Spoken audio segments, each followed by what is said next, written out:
The Lion King is a movie that many children grew up watching, and at one point it was a lot of people's introduction to Disney. The first movie has stood the test of time well, even to the point where it gets quoted and even had a live-action remake made a few weeks ago. That's an amazing watch as well. However, why is it a sequel to the legendary movie doesn't get talked about that much, and doesn't have any form of recognition? Well, in this video, I thought I'd look at the second Lion King movie, Simba's Pride, and see why it doesn't carry the same weight as what the first does. So, let's find out. Before I go ahead, make sure you go over to my Twitter, @BrainPilot_, and tweet me what show or movie you'd like me to review next. So without further ado, I'm BrainPilot, and here's why Lion King 2 Simba's Pride isn't as good as the original. Just to let you know, this video will contain spoilers, so watch with caution. The animation. Whether you believe it or not, it's clear to see that there is a huge difference between the way that both movies were animated and look on screen. The Lion King was animated perfectly, and there was no stone left unturned, and it fitted the style of what you'd expect an animated Disney movie to look like. However, when we look at this direct to VHS and DVD release sequel, there are so many elements that haven't been perfected, or even haven't been animated at all. If we compare the fire that's in both movies, when looking at the original, the fire that appears is fearful, there's so much depth to the colour, and you feel the danger that it has. It looks as though it's supposed to be in the world that we're watching, whereas when we look at the sequel, the fire almost looks like something that's been superimposed on the screen, and doesn't look as though it has been animated to the same style. When looking at the characters, they seem to just lack finishing touches. It seems as though they didn't have as varied of a colour palette, and it just feels like a low-budget version of The Lion King whilst watching it, which is a shame. Simba looks completely different at some points. Obviously, they wouldn't have as much of a budget due to the fact that it was a DVD release, but the animation is something that you'd expect to be on par with the original. Or at least you'd hope anyway. The story.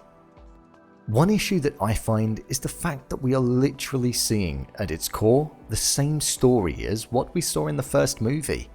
Except, it's just not as good. We have a cub, they're adventurous, we have a villain, we have the speech about what to do and what not to do in life, we have a love scene, and we have the final battle, except this time it's with the outsiders and not the hyenas. Even Zira's song was just like Scar's. In my opinion, there wasn't enough differentiation from the original movie to make this sequel worth making. It follows the same pride right after the first movie, but it's as if history is just repeating itself. When we look at other sequels that have been released under the Disney and Disney Pixar umbrella, they are worth making because you go on a completely different journey with them. You meet new characters that bring balance or something new to the story, and you have an experience that resembles the previous movie, but it develops on from it. When looking at a few other direct-to-DVD releases for Disney, it does stand up a little better. However, I think it was best that it did go straight to DVD, not only for the story, but because the soundtrack didn't quite hit the mark when compared to the first either. I feel as though they made this movie for the children that would be watching it, and not with the mindset of having the same relatability as what the original had. In saying this though, the movie does hold the position of being one of the greatest ever direct-to-VHS and DVD releases ever, grossing over $400 million in sales and rentals, which is very impressive. The cast. One thing that makes the first movie what it was is the cast. With the sequel, we don't get the return of Rowan Atkinson's Zazu, nor Jeremy Irons' Scar in the brief appearance of the character. With Atkinson not returning, this in turn led the character Zazu to lack any personality that we already knew, and as well, meant that he wasn't included that much in this movie, nor did he play a vital role at any point. Timon and Pumbaa took over Zazu's role of looking after Simba's cub and keeping an eye on her. However, I feel as though this went against the character's traits. Timon and Pumbaa are two characters which everybody loved in the first movie and were made out to be the comic relief. Although they're for the humour, they are smart characters that are self-sufficient and have survival instincts, which have led them to get as far as what they have. In Simbas Pride, they are made out to be these idiotic characters that don't even know how to look after a lion cub, or do it efficiently. I do feel as though their characters are quite contradictory to the first movie, bearing in mind that they basically raised Simba from a cub to adulthood. That was something that I didn't really like about the characters. Scar and Zira were both villains, but Scar was by far a lot more superior. With Scar, you could sense reasoning as to why he hated Mufasa and wanted to be king. Whereas with Zira, you didn't necessarily get that much of a backstory about her, and found out what led her to be the type of lioness that she was. She wasn't as menacing or threatening as Scar, and when comparing the two villains, it does make a difference to the experience as a viewer. The antagonist is just as important as the protagonist. An issue that I would say is extremely apparent in this movie is the fact that there isn't that much emphasis on the supporting cast. And it's heavily focused around Kiara and Kovu. We get brief glimpses of many other cast members, but I don't feel as though there was enough to be able to gauge a true personality or see how they've developed on from the first movie. One thing that the original did well was dedicating valuable screen time to characters. Whenever a character was on screen, you were learning about them, their past, their intentions, and what they stand for. This is something that I feel is lacked in the second movie at points, and it leads you to underappreciate characters or not even care for them. Nala was sidelined a lot, as was Zazu.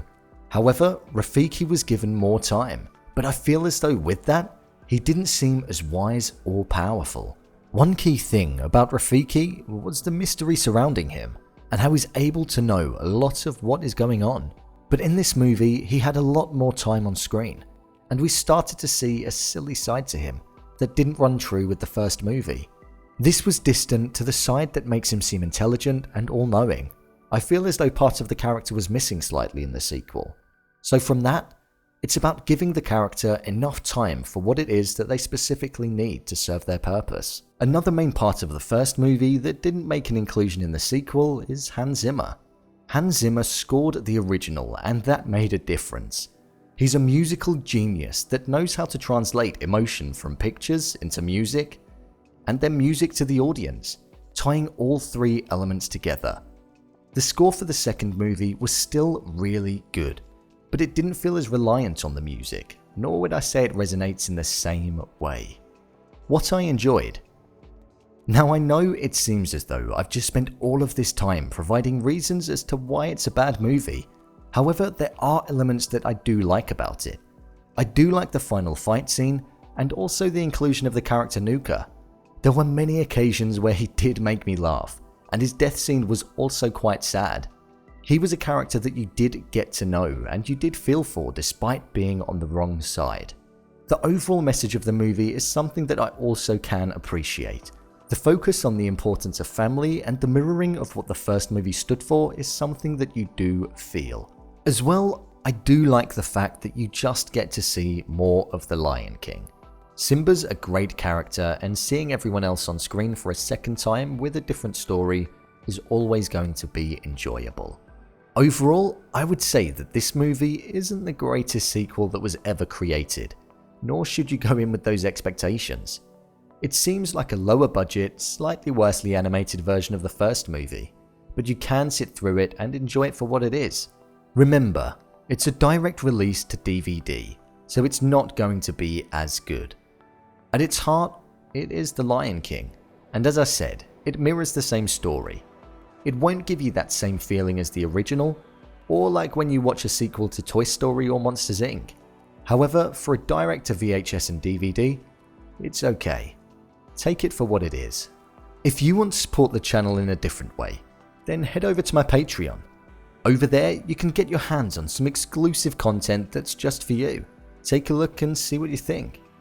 If you want to see what I've rated many other TV shows and movies, then follow my Letterboxd profile.